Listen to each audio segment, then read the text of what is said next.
Idan kana kasuwanci, musamman idan naka ne, kai ne CEO na wannan kasuwancin, so ka ringa kallon kanka a matsayin CEO, ka ringa kallon kanka a matsayin shugaba.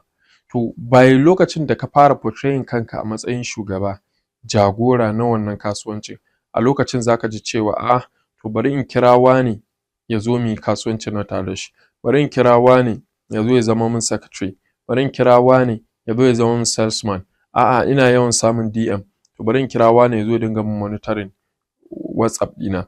To a lokacin da ka fara jawo mutane a matsayin su zo ku yi partnering a kasuwancinka, to wani fa da albarkan shi zai zo, wani kuma da talent ɗin shi zai zo. To idan ka samu ka iya wannan salo da ake amfani da mutane wurin ganin cewa kun amfani juna, to lallai wannan ka kama hanyar samun nasara, ka kama hanyar samun ci gaba a rayuwa. Shi sa a koda yaushe a lokacin da kake so ka ga al'amura kai sun rikice maka, to ka nemi wanda ya ƙware a wannan ɓangaren sai ka sa shi. Wannan hakan zai ƙara baka dama kai ma idan ka kalli wani ɓangare, kai ma ka je ka mai da hankali a kai, sai ka ga an gudu tare an tsira tare. Wannan shine shawarana a yau. Wassalamu alaikum warahmatullahi wabarakatuh.